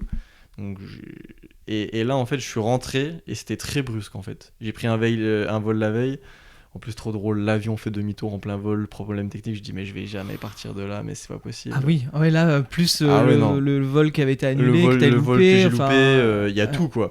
Et je me dis, non, mais la vie me veut me garder là, tu vois, j'ai encore pas compris assez de choses. Parce qu'en fait, le Népal, j'ai l'impression que ça fait un peu x10, tu vois. C'est pour ça que je voyage, c'est un passe-temps et je pourrais faire ça en France, hein, tu vois, mais en voyage, c'est x10, tu vois. J'ai vécu des trucs, bah, tu vois, même l'épreuve avec mon ex l'année dernière. C'est des trucs que je pense, on se disait les trois, ce qu'on parlait, tu vois, avec mon frère, mon ex, on était full communication. C'est des trucs que les gens ils mettent une vie à comprendre, je pense. Tu vois, le truc de passer au-delà de la trahison, de comprendre que de l'intuition, du ressenti, on doit le vivre, et c'est un truc on le partageait dans la souffrance, tu vois. Même mon frère, je peux lui demander, mais pourquoi t'as fait ça? Il va me dire, mais mec, je sais pas. J'ai été guidé par quelque chose de plus, je sais pas. Et là, n'importe qui écoute ça va dire, mais un frère ne couche pas avec la copine de son frère, c'est une règle morale, mais entre mon frère et moi, je l'en veux même pas, parce qu'il n'y a pas de morale. Ça n'existe pas, la sécurité, la garantie de t'es mon frère, tu vas pas me mettre un couteau dans le dos, tu vois. Et le pire, c'est qu'il me l'a mis en pleine face, tu vois. C'était en live ce qui se passait. Et c'est la pure preuve qu'il n'y a aucune garantie, il n'y a aucune sécurité, c'est que de l'imprévu, la vie, c'est que du mystère. Et là, je suis dans un truc où je suis rentré brusquement du Népal, et il n'y a rien. Mon gars, j'ai rien du tout là. Je me suis juste dit, je pars en Tour de France cet été avec mon sac à dos. Peut-être je fais des cercles de rencontres, mais même ça me saoule un peu de faire ça parce que j'ai envie que ce soit fait par quelqu'un d'autre, tu vois. Même le fait de moi de faire des cercles de rencontres, ça m'apporte plus rien parce que je m'exprime avec tes déjà abonnés, assez. hein, Ouais, c'est avec ça. mes abonnés, c'est ça. Et je veux. Là, je sais pas. Mais je pense qu'il y a ce truc là où il y a le livre qui arrive, il arrête pas de me titiller. L'intuition, là, il faut que j'écrive mon livre. Comme ça, dès que je passe quelque part, si tu veux toute la porte où c'est calé sur les clés, c'est dans mon livre. Si tu veux le lire, tu le lis. Si tu veux pas lire, tu le lis pas. Mais je me dédouane un peu là, je me réfléchis sur le côté réseau, c'est trop éphémère. Je suis trop noyé dans la consommation, tu vois. Quelqu'un il va écouter mon podcast, même un podcast de 1 heure, tu vois. Il y a métro boulot dodo, il faut faire à manger, il y a les gamins, il y a trop de trucs. Et je pense, juste prends mon livre. C'est tellement condensé et c'est tellement de. J'en parle comme si c'était déjà là, tu vois. Mais moi, je sais que moi, si je fais un livre, c'est carton plein, tu vois. C'est pour ça que les gens me disent, t'as pas peur de l'argent? Je dis, mais mec, j'écris un livre demain, je suis millionnaire. Genre le truc de David Laroche, tout ce que tu veux, moi, je l'ai déjà en moi. Ça veut dire, demain, même ce que je veux, j'ai une communauté, je la convertis comme je veux. Je l'ai jamais fait parce que je suis pas dans cette démarche capitaliste, mais si demain, je veux faire des stages, je veux faire des treks avec des gens. Mec, genre moi c'est... Et depuis tout petit ça a déroulé comme ça. Quand je te disais que je voulais être humoriste, tu vois, depuis tout petit je savais que j'allais être connu. Et maintenant, des fois je me pose, je me dis, ah t'es exactement à l'endroit où tu te visualisais, c'est cool. Mais tu l'oublies parce que t'es déjà à l'étape suivante, t'es déjà en train d'être avide de quelque chose d'autre, t'es déjà en train d'avoir un désir d'autre chose. Mais il y a plein de moments où j'ai eu des flashs comme ça en voyage de me dire mec, t'es exactement à l'étape où tu voulais être il y a 6 mois. Et le truc avec mon ex, qui, comme tu dis, avec David Laroche, là, j'étais en van en Suisse, parce qu'à un moment donné, je suis parti de ce volontariat, parce que, bah voilà, à un moment donné, ma meuf est avec mon frère, bon, au bout d'un mois, je me casse. Et je sais plus, je prends mon sac, un vieux sac dans mon van, et il y a un carnet qui tombe, et c'était mon carnet de formulation. Je lis la formulation, elle fait 3 pages. Hein. Ouais. J'avais demandé de rencontrer une femme. La formulation, elle fait 3 pages, c'est exactement ce qu'on m'a envoyé.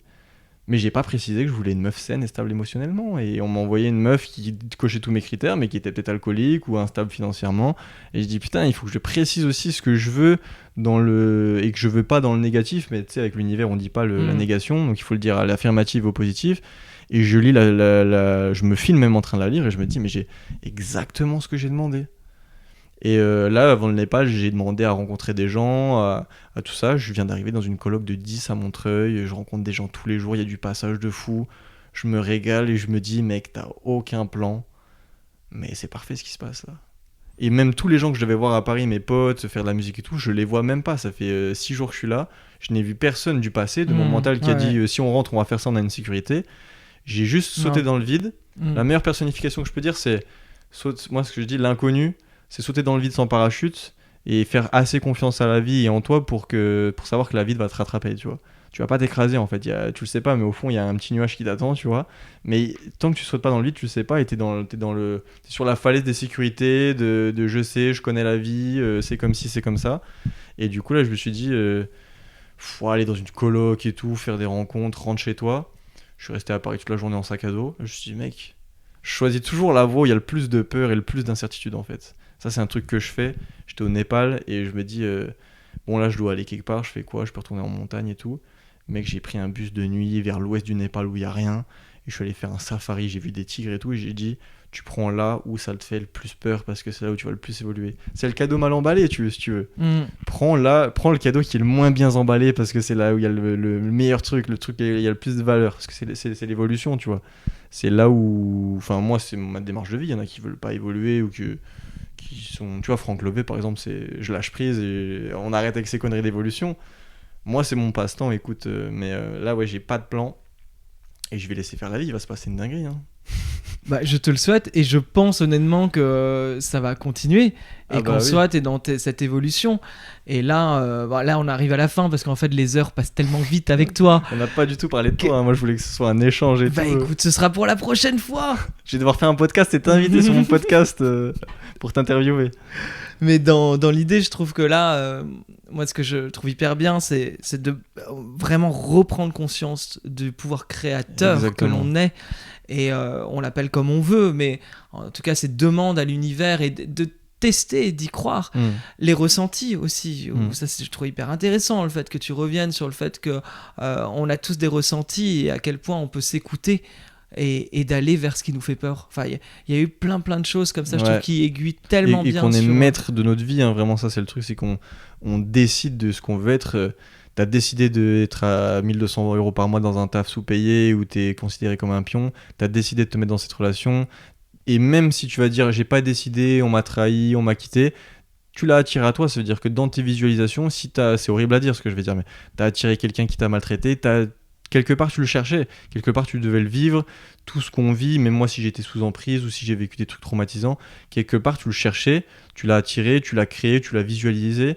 Que ce soit de l'intuition, de l'univers, on dit c'est le destin, tu dois passer par là ou pas, tout ce que tu vis, t'es maître de ce que tu vis. Hein. Si demain tu veux changer complètement de vie et te dire non, moi en fait je vaux 3000 € par mois et je me mets en auto-entrepreneur et ça cartonne, il faut pas oublier ce pouvoir créateur qu'on a, mais aussi le truc qu'on a tous oublié, c'est l'estime de soi, qu'il faut y croire, qu'il faut mettre l'essence dans la voiture pour qu'elle avance, c'est la foi, c'est y croire, c'est faire confiance à la vie, sauter dans le vide, savoir que tu vas pas t'écraser et être écoute, être alerte à ses ressentis, mais je comprends, c'est pour ça que je vais écrire un livre, c'est que comment je donne toutes ces notions-là en 10 minutes où je rencontre quelqu'un, un abonné, il me dit comment tu fais, bah ouais, mais il faut tout. Enfin, ce monde est pas fait pour les gens comme nous, tu vois, ce monde est fait pour la peur, pour la division, pour le contrôle, et on a tous été coupés de nos sens, tu vois, c'est quelque chose qui est aussi dit dans le livre, on a tous été coupés de l'odorat, on a tous été coupés du toucher, on a tous été coupés de... On ne sait plus ressentir comme des êtres humains, on est limite au stade instinctif, tu vois, je dois survivre, au lieu de chasser, je vais à Leclerc, je prends ma barquette de viande, et puis en fait, moi j'ai du mal à comprendre, là je t'avoue, je suis à Paris, c'est un peu brusque comme comme retour, mais même le Népal, je vois que c'est des gens qui sont bloqués dans la matrice et encore pire que nous, parce que la plupart des Népalais, ce qu'ils vont dire, c'est que tu as de la chance d'avoir un passeport européen, tu vois. Leur passeport, il n'a pas la même puissance que nous. Ils peuvent pas aller dans des pays en Europe, en Amérique, qui sont bloqués au truc de pauvres, de Malaisie, d'Indonésie. Et tu te dis, en fait, ils ont moins d'informations et moins de développement que nous, et ils se font avoir par le téléphone, la malbouffe, le sucre, ils sont foutus dans la matrice, et ils en sont conscients en plus, c'est ça le pire. Alors que nous, on est en Occident quand même, on a le privilège de pouvoir manger bio, manger sainement. T'es à Paris ou t'es dans une grande ville en France, on a de l'échange, on a une société qui s'ouvre, on peut plus communiquer, on peut être libre sexuellement, on peut être ce qu'on veut. Et il faut juste révéler un peu cette petite étincelle de pouvoir créateur, parce que ça fait bizarre quand tu parles tout seul et que tu demandes quelque chose à l'univers, mais qu'est-ce qui est plus bizarre, de faire ça ou de dire de regarder le plafond dans ta chambre et de dire je suis trop nul, on m'aime pas, je vais rater mon examen, je suis nul. C'est la même chose, c'est de la pensée créatrice et c'est de la dévalorisation, alors que juste tu tournes tout en positif et tu changes ta vie. J'adore. Aussi simple que ça. Je trouve que c'est là tu termines sur quelque chose mais qui percute. Qui percute. La prochaine fois qu'on se revoit, t'auras sorti ton bouquin. J'espère, ouais. Donc on se reverra pour parler de ça. Je serai multimillionnaire sur TEDx Talk. Tu l'as dit, c'est enregistré. Ah oui, là c'est enregistré. Donc, ça veut dire, là, franchement, je peux que percer. Hein. Je n'attends qu'une chose, c'est que ça se réalise pour que justement tu puisses vraiment montrer que ça existe. Exactement. Et que c'est possible. Tout et ça. En plus, même pas pour le côté millionnaire. Hein, ça, non, bien sûr. C'est pour toucher un maximum de monde et réveiller les consciences. Hein, c'est le but. On te retrouve sur ton Instagram, Johan avec un J. C'est ça. Ça n'a toujours pas bougé à ce niveau-là. TikTok aussi. Spotify, Johan, J-O-H-A-N. Là, je viens de sortir un son qui s'appelle Escailleur. Exactement, que j'adore. Attends, c'est vrai vas-y, c'est quoi déjà l'extrait que tu mets toujours ? Justement, c'est Escailleur, il faut vivre la merde pour comprendre que c'est beau ici. Et c'est la personnification même de tout ce podcast, c'est que je suis allé voir ailleurs pour essayer de nouvelles choses, me déconstruire, et puis pour comprendre qu'en fait, t'es bien là où t'es quand t'es dans le cœur, quand t'es dans l'amour, et pas quand t'es dans la peur et la division, quoi. J'aime beaucoup d'ailleurs ce son. C'est vrai ? Ouais, j'adore. T'écoutes vraiment ? Ouais, vraiment. Ouais, non, j'aime beaucoup. Stylé. Clairement. C'est bien parce que ça, c'est aussi un truc où les gens n'y croient pas. Et quand je serai en train de faire un reportage comme Orelsan ou comme des gros rappeurs dans 10 ans qui auront percé, je pourrais dire bah regardez les commentaires à l'époque, personne n'y croyait, moi j'y croyais, ça suffit. J'ai pas besoin des autres. Non, après, bon, là, c'est un avis qui est très personnel et qui ne vaut rien, entre guillemets, mais si, c'est un avis moi, je trouve qu'il y a un vrai c'est un potentiel. ressenti, c'est important. Qu'il y a un vrai potentiel. T'as un vrai truc qui puis c'est accrocheur. Il y a vraiment un truc. Et puis t'as un style, t'as toute une personnalité derrière. Et je pense que c'est ça un artiste aussi. C'est dire ce qu'on a envie de dire avec une personnalité. Et, assumer, c'est important. Et tu le fais bien. Je pense que je suis moi-même, je suis authentique. Et je crois en moi et ça inspire pas mal de gens parce que on l'a oublié. Mais on verra où ça nous mène, hein. Mais moi j'y crois. Hein. Je te dis à très bientôt. À très bientôt, merci beaucoup pour l'invitation. Salut. Merci d'avoir écouté cet épisode jusqu'au bout.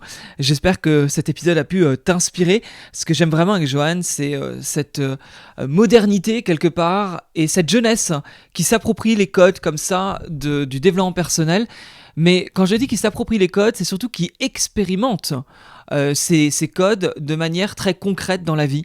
Et c'est ça que j'aime avec lui, c'est que je trouve que parler avec lui, c'est quelqu'un qui ne se pose pas 36 000 questions, ou qui, en tout cas, en se les posant, va expérimenter. Et je trouve que c'est intéressant parce qu'il ne rabâche pas sans cesse ses traumas du passé ou autres, et il est vraiment dans comment je fais pour que la vie m'apporte ce dont j'ai besoin. Et j'aime en fait ce lâcher prise qu'il peut avoir, en tout cas dans son témoignage. Je te remercie d'avoir écouté, comme je disais, l'épisode jusqu'au bout. N'hésite pas à laisser 5 étoiles sur Apple Podcast ou Spotify, ainsi qu'un petit commentaire. Et je te dis à très bientôt pour un nouvel épisode. Salut!